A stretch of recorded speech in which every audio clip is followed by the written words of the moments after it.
Welcome back to another episode of PT Studies. Today we're going to be going over the flexor compartment of the forearm. So as you can see, I'm old school. I like to print out diagrams. I think those are a lot easier than pulling things up on a screen. For me, I like to have a paper in front of me.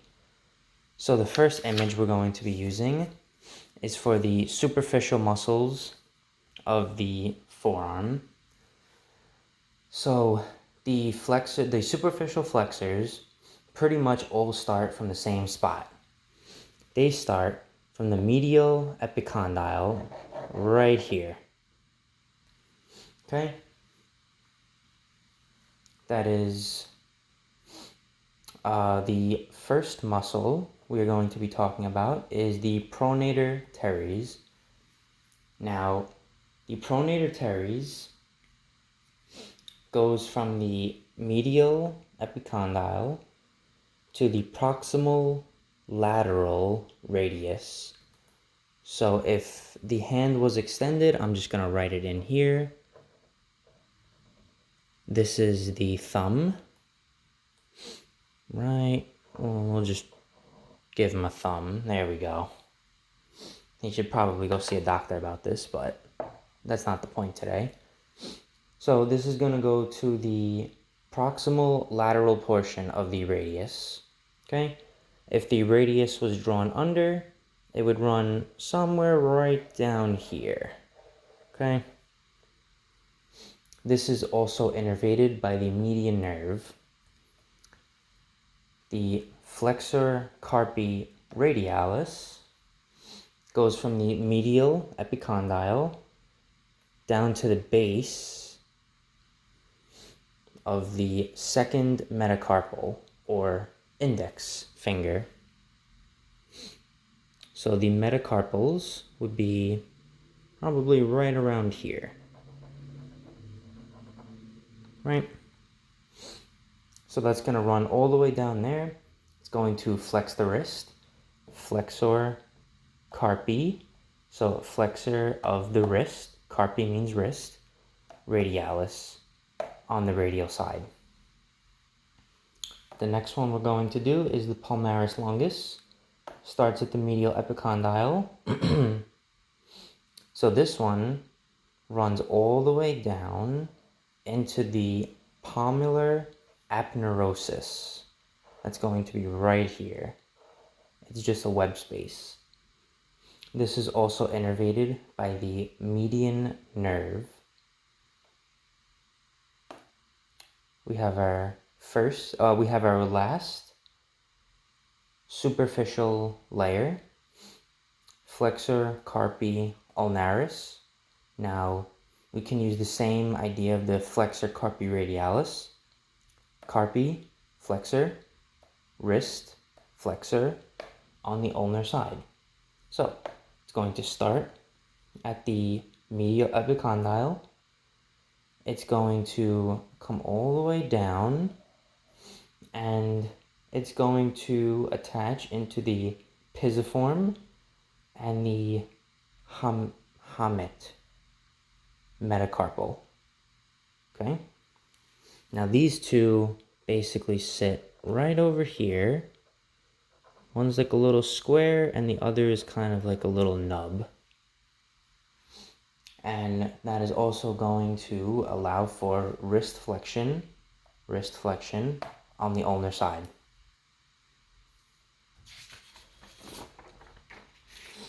Oh, and it's innervated by, not the median nerve, it is innervated by the ulnar nerve. Don't get that confused. Most of it's innervated by the median, but a couple of things are not from that superficial compartment. So, we're going to use this picture for the next one. So, I'm sorry that the hand is reversed. In the previous picture, the hand was a left hand. In this one, it is a right hand. So anything that we're looking at is going to be reversed. As we can see, the ulnaris, let's get this a little closer. The ulnaris on this person runs here. When I showed it to you on the other picture, it was on this side of the arm. So just don't get that confused. Okay, we're moving to the layer 2. So there's only one muscle here, the flexor digitorum superficialis.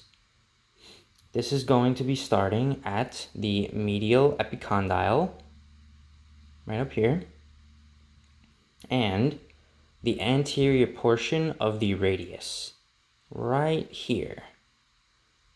So it's going to come together, and it's going to do exactly what you think it would do. Flexor digitorum, flexion of the fingers, and it's the superficial muscle. So it's going to come all the way down into the middle phalange, and it's going to flex every joint that it passes.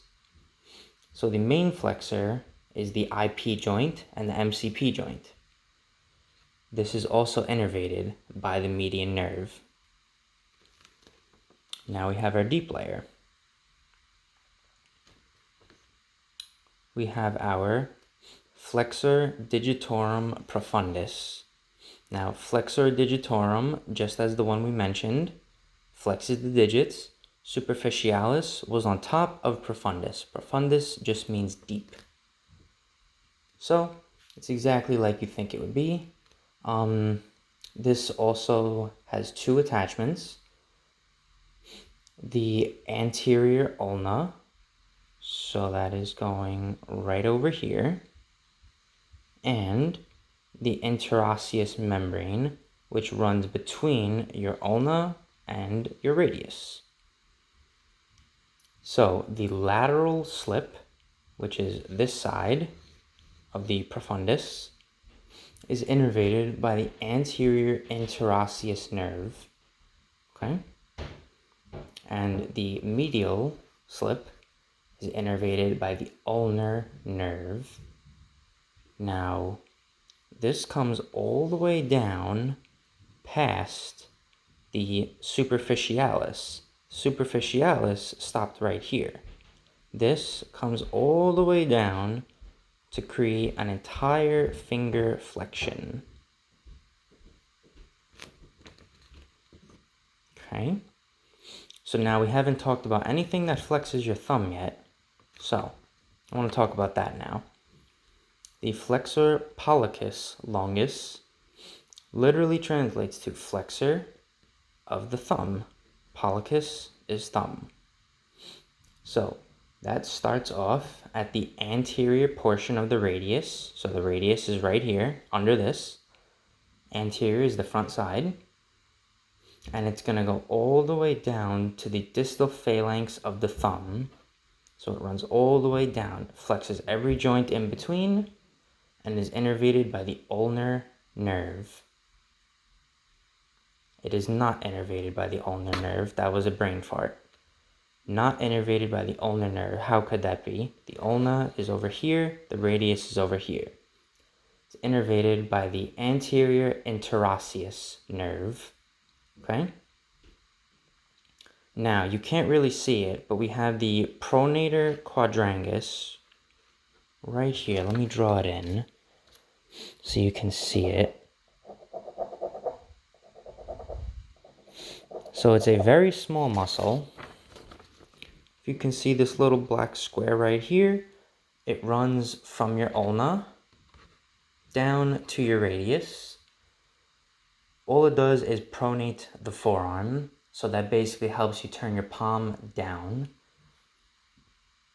It's innervated by the anterior interosseous nerve. So that is the flexor compartment of the forearm. If you have any questions, comments, anything that you'd else like to see, let me know. Have a wonderful day.